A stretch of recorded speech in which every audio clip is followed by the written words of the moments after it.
E olha, Jair Bolsonaro decidiu evitar agendas públicas enquanto aguarda a resposta do ministro Alexandre de Moraes. O Bruno Pinheiro vai trazer informações para a gente agora. E as reuniões, como estão acontecendo? Bruno, o que você está sabendo, meu amigo? Bem-vindo.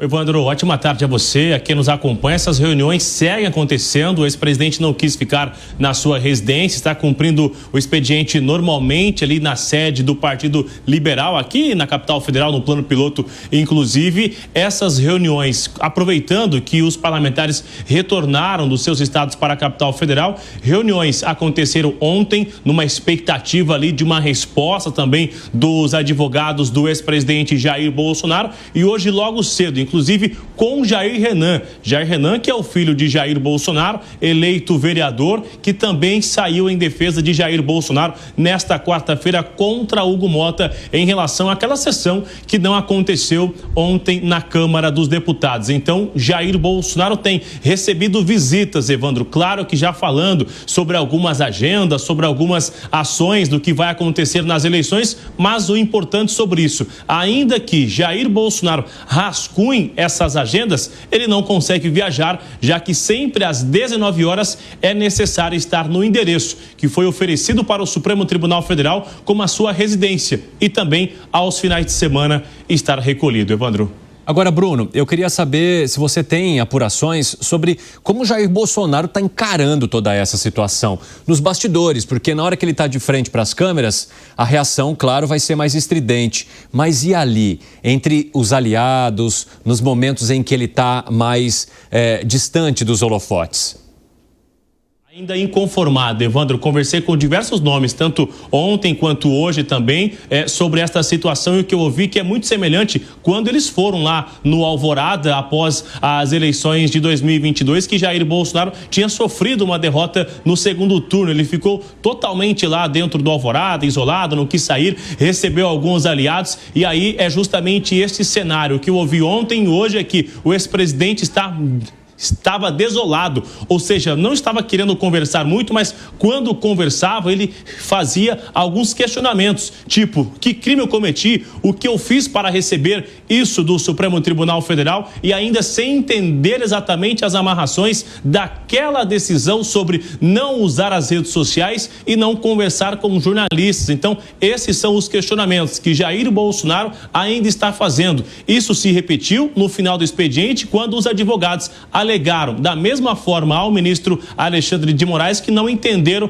aquela decisão. Então, os que foram visitar Jair Bolsonaro ontem encontraram ele inquieto, um pouco em silêncio, mas no mesmo cenário que foi após o resultado das eleições de 2022. Isso eu ouvi de vários parlamentares que estiveram nessas últimas horas visitando o ex-presidente e disseram: é até difícil encontrar uma palavra de conforto para falar a Jair Bolsonaro neste momento. Evandro. Muito obrigado pelas informações, Bruno Pinheiro, um abraço para você. Fábio Piperno, vamos falar um pouquinho então sobre essa rotina de Jair Bolsonaro e, digamos assim, a distância que ele tem da Câmara, do Congresso nesse momento, mesmo com as movimentações da oposição, por causa de tudo que aconteceu no primeiro dia que ele apareceu com a tornozeleira eletrônica. Os advogados tiveram 24 horas para se explicaram ontem, tinham um prazo até às 9, mas ali à tarde já deram um retorno para o ministro Alexandre de Moraes, a gente contou para você no finalzinho do 3 em 1, hoje o ministro deve trazer a sua decisão. Como é que você avalia essa, digamos assim, exclusão que Jair Bolsonaro precisa vivenciar diante dessa determinação do Supremo? Claro que do ponto político isso para ele é péssimo. É sim uma situação de prisão domiciliar, embora sejam usados aí vários eufemismos, até porque ele tem que se recolher e durante o dia ele tem que cumprir uma série de cautelares. Eu não discordo das cautelares aplicadas, mas eu acho que não houve descumprimento naquele episódio de anteontem, porque até aquele momento pairavam muitas dúvidas sobre a extensão dessas medidas, dúvidas essas esclarecidas ontem. Então, acho que até lá, o réu, no caso aí, o presidente, ele se beneficia da dúvida, né? Agora, do ponto de vista das articulações políticas que ele imaginava fazer, eu acho que realmente as medidas o comprometem bastante.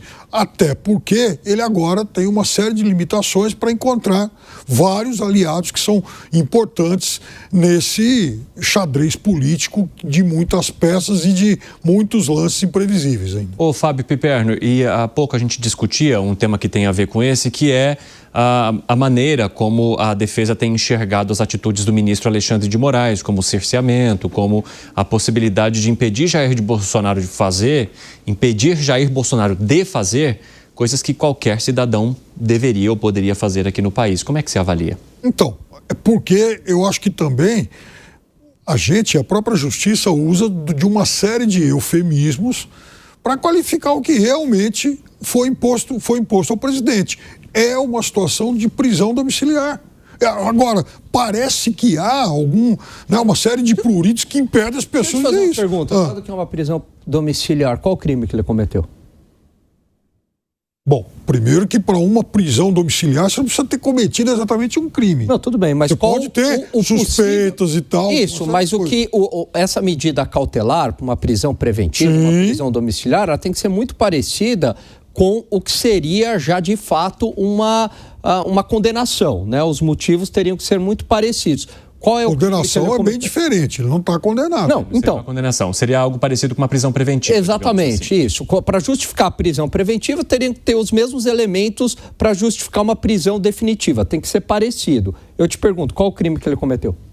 Uma das muitas argumentações que o STF utilizou foi de risco de fuga. Aliás, desculpa, não foi nem o STF, foi a PGR. A partir de uma... risco de fuga. E aí... Sem apresentar o nexo causal. Isso. E aí, e o uso de rede social? Por que ele não pode usar a rede social? O que isso tem a ver com risco de fuga? Falar com os filhos. Conexão com outros investigados. Nesse caso do Trump? Nesse caso do Trump, por quê? Segundo as informações que se tem a partir daquilo que foi determinado pelo ministro Alexandre de Moraes, há investigação, além do risco de fuga, de que Jair Bolsonaro estaria atuando junto com Eduardo Bolsonaro para mobilizar as autoridades americanas e sancionar o Brasil para pressionar as decisões judiciais. Então seria uma tentativa de, digamos assim, interferir no processo judicial ou na maneira como esse processo corre no Supremo Tribunal Federal. Uma forma de obstrução de justiça. E aí que é o que se chama de obstrução de justiça, claro. Possibilidade de obstrução de justiça. Então, ao enviar também aquele dinheiro para Eduardo Bolsonaro com a justificativa de que era o dinheiro de pai para filho, para que ele pudesse sobreviver com a família dele lá nos Estados Unidos, há também a desconfiança nas investigações da Polícia Federal de que esse dinheiro teria sido enviado como uma forma de conluio, como um plano para a manutenção de Eduardo Bolsonaro, para que ele pudesse conspirar contra o Brasil para auxiliar o seu pai. É isso que traz a decisão do Supremo. Não, claro. Essas perguntas que eu estou fazendo aqui para o Piperno retórica. Retórica, né? Justamente para mostrar a fragilidade da decisão. Mas como todo mundo ficou em silêncio, às vezes a audiência entende que você realmente está perguntando que é uma resposta. Então eu dei. Boa. Fiz o meu papel só aqui, mas vocês entenderam a ironia do Alan Gani. Até porque você falou muito bem, mas a gente volta naquele artigo, acho que era 359 da própria Constituição, que fala desse eventual crime, mas que ele estaria tendo que dar acesso ao que se transformaria numa guerra no país. E, de fato, é difícil a gente caracterizar isso como uma guerra de fato. Então, acho que há, como muito bem falado, fragilidades. Fala, Zé Maria Trindade. Olha, são muitos pontos. O primeiro é o seguinte, eu acho que decisão judicial tem que ser seguida. O ex-presidente Jair Bolsonaro está sob censura? Sim. A Constituição garante o direito de livre expressão, né? E exige o não anonimato. Mas nesse caso ele é um condenado, né? É como se ele estivesse condenado pela justiça. É uma sanção. Então, quando alguém está preso, ele está sem o direito de ir e vir, que a Constituição garante. Então, é o mesmo caso. É preciso admitir. O ex-presidente Jair Bolsonaro está sob censura. E sob censura oficial e na justiça, né? A gente pode discutir a legalidade da sanção, mas é assim, já está decretada a censura dele em mídias e tal, assim como um preso está censurado e sem o direito de ir e vir que a Constituição garante. Não tem nenhuma dúvida disso. Então, falar que não não sei, é negar a realidade. O que tem que discutir é a decisão da primeira turma do Supremo, não é mais do Alexandre de Moraes, né? A primeira turma já decidiu.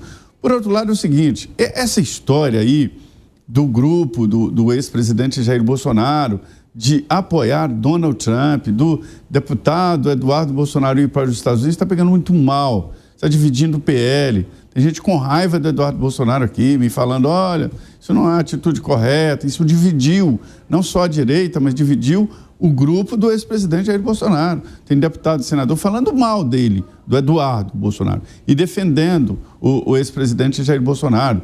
Tem senador, assim, falando horrores do Eduardo e das consequências disso para o grupo do ex-presidente. Aquela história da bandeira ali não é o que pensa o PL, a maioria do PL. Eles são 2 deputados, talvez 1, né? Isso provocou um mal-estar danado. Eu ouvi aqui de deputados reclamando, né? Como ele teve coragem, por exemplo, o Zé Trovão, que é um aliado ali de primeira hora, deputado, aquele líder caminhoneiro, né? Dizendo que ele ficou assustado com aquela bandeira lá atrás, era inesperado, alguém colocou aquilo e aquilo foi um tiro contra os próprios autores daquele absurdo daquela bandeira da América Maior. Senão, torna mesmo Donald Trump o imperador do Brasil. Então, são muitos pontos colocados, assim, de uma maneira muito fortes. Isso que o Bruno falou sobre o posicionamento do Bolsonaro, o Bolsonaro está zonzo. Está zonzo. Ele não está sabendo direito como se defender. A impressão é de que ele falou assim, ó, chegou a hora, tudo acabou, não tem mais possibilidade, tá tipo assim. E muito parecido como o Bruno falou mesmo, logo depois da derrota. Depois da derrota dele até a ida dele para os Estados Unidos, foi uma depressão fechada. Foi muito triste, não dava para conversar com ele. Eu me lembro, eu me encontrei com ele, ele chegou perto de mim e falou umas palavras lá, que eu não vou repetir aqui, demonstrando assim, não é possível que o nosso Brasil vai voltar para as mãos do PT. Foi o que ele me falou. Vou deixar esse país melhor, mas de um jeito assim bem, ele está mesmo desnorteado. E é para ficar. Porque até então nós aprendemos que vai para a cadeia ladrão, vai para a cadeia bandido, né? Vai para a cadeia quem roubou. E aí, de repente, uma possibilidade de crime novo que ele julgou que não estaria cometendo. Então, são vários pontos. O primeiro, essa história do Eduardo Bolsonaro está dividindo o PL e o Centrão já está fora. Segundo, o ex-presidente Jair Bolsonaro está desorientado e deveria mesmo estar, porque é inusitado demais. E terceiro, e mais grave, é a situação de que o Centrão está vendo que isso está prejudicando e que Jair Bolsonaro deveria imediatamente apoiar um nome na disputa do ano que vem, está ali na esquina. E esse nome seria o governador de São Paulo, Tarcísio de Freitas.